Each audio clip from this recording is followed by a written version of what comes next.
Gloire à Dieu. Alléluia. Et bienvenue à l'écoute de PMV. Et soyez à l'aise tout en l'écoutant. Que Dieu vous bénisse au nom de Jésus-Christ. Amen. OK. La gravité du tout, -1. Praise the Lord. Nous voudrions seulement ouvrir les yeux des uns et des autres sur le danger grave d'observer des 10 commandements 9 et délaisser ou négliger le 10e. Jacques, chapitre 2, versets 8, 9, 10 et 11. Si vous accomplissez la loi royale selon l'Écriture, tu aimeras ton prochain comme toi-même. Vous faites bien. Mais si vous faites acception de personne, vous commettez un péché. Vous êtes condamnés par la loi comme des transgresseurs. Car quiconque observe toute la loi, mais pêche contre un seul commandement, devient coupable de tous. En effet, celui qui a dit « tu ne commettras point d'adultère » a dit aussi « tu ne tueras point ». Or, si tu ne commets point d'adultère, mais que tu commettes un meurtre, tu deviens transgresseur de la loi. Praise the Lord. C'est l'observation ou la mise en pratique de toute la loi de Dieu qui nous rend parfaits et agréable aux yeux de l'Éternel Dieu. Dans l'Ancien Testament, au temps des sacrifices d'animaux à l'Éternel, il était formellement interdit de présenter ou de sacrifier un animal qui présente un défaut, une infirmité, soit un animal soit aveugle, soit borgne, sourd, perclus de pattes, quelque chose de ce genre. Cela sous-entend que cet animal n'est pas complet et ne peut pas être sujet de sacrifice agréable à Dieu. Vous comprenez? 2 Samuel chapitre 5. Et nous prenons le verset 8. 2 Samuel chapitre 5, verset 8.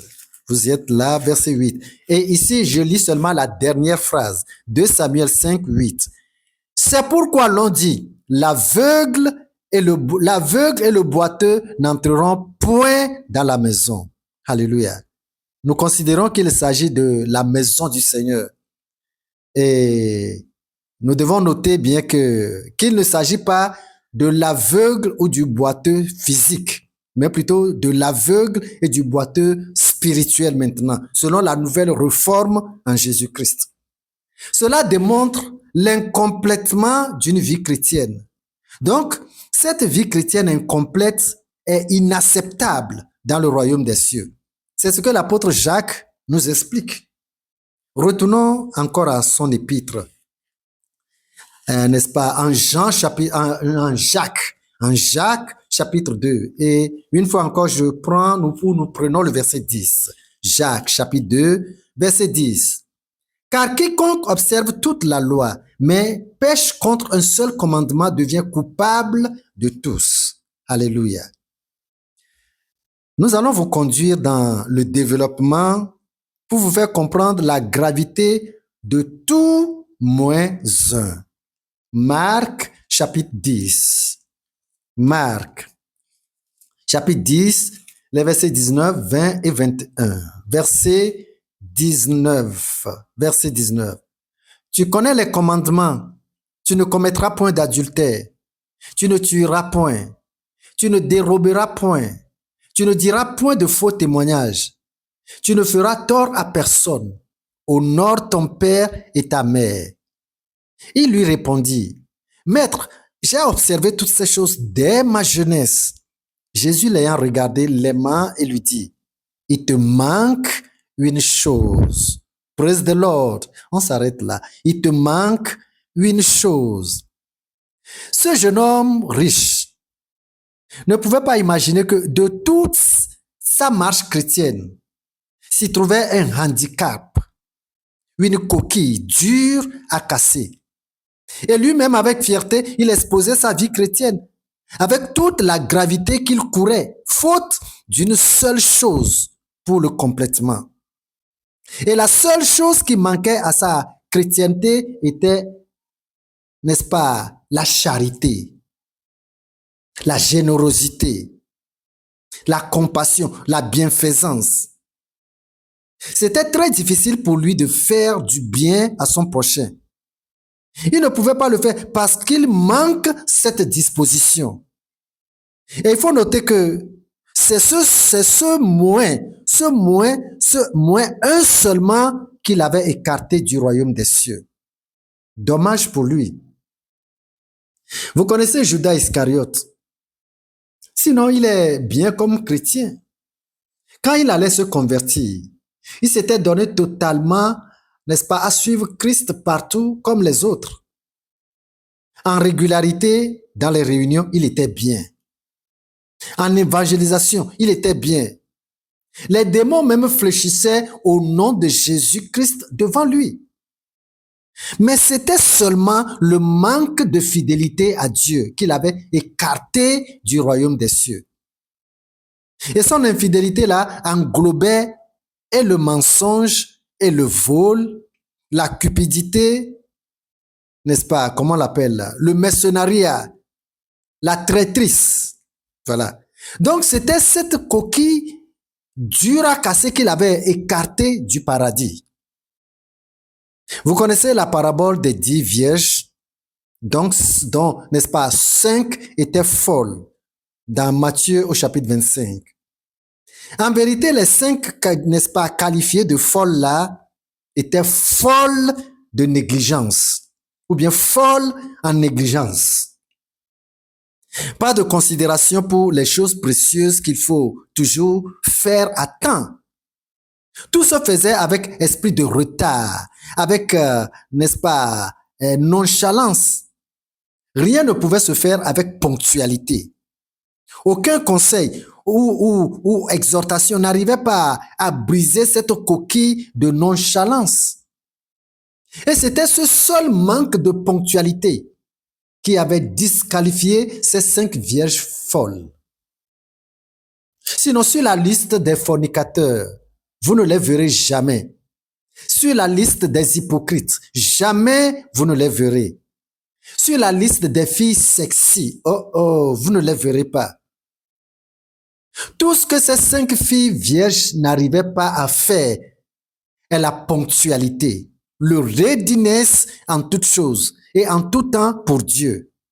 Voilà donc la seule chose qui manquait à la lutte chrétienne de ces 5 filles vierges.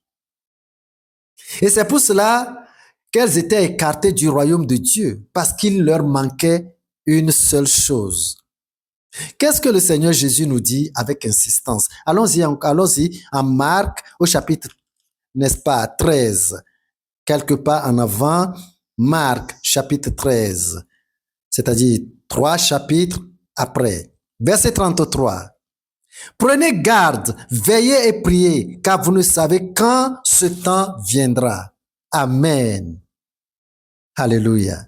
Terminons par le livre de la révélation de Jean, c'est-à-dire Apocalypse, afin d'en tirer une bonne leçon pour notre engagement et notre détermination pendant toute notre route chrétienne. Apocalypse, chapitre 2, versets 1, 2, 3, 4 et 5. Apocalypse, chapitre 2, commençons par le verset 1. Écrit à l'ange de l'église d'Éphèse. Voici ce que dit celui qui tient les 7 étoiles dans sa main droite, celui qui marche au milieu des 7 chandeliers d'or. Je connais tes œuvres, ton travail et ta persévérance. Je sais que tu ne peux supporter les méchants, que tu as éprouvé ceux qui se disent apôtres et qui ne le sont pas, que tu les as trouvés menteurs, que tu as de la persévérance et que tu as souffert à cause de mon nom et que tu ne t'es point lassé. Mais ce que j'ai contre toi, c'est que tu as abandonné ton premier amour. Souviens-toi donc d'où tu es tombé. Repens-toi et pratique tes premières œuvres. Sinon, je viendrai à toi et j'ôterai ton chandelier de sa place à moins que tu ne te répandes. Gloire à Dieu. Ce message s'adressait en ce temps-là au pasteur qui dirigeait l'église d'Éphèse. C'était à la fois un message de félicitations d'abord et un message de reproche, un message d'avertissement et un message de prise de conscience. Dieu dit, pasteur, je connais ce que tu produis comme œuvre et travail pour mon nom. Je sais que tu es persévérant, même dans les moments difficiles,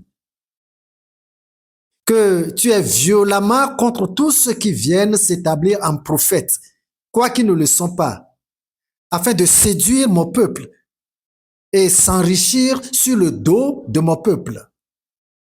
Je sais que tu ne les as jamais approuvés. Je suis fier de toi, pasteur. Mais maintenant, sans te rien cacher, à cause de l'amour dont je t'aime, une seule chose te disqualifie actuellement du royaume des cieux. Une seule chose. Une seule chose. C'est que tu as abandonné ton premier amour sacrificiel pour moi à cause de l'argent que tu trouves dans l'église. Si tu ne te répands pas, je viendrai à toi et je vais ôter ton chandelier de sa place. Je vais ôter la grâce et les dons de leur place.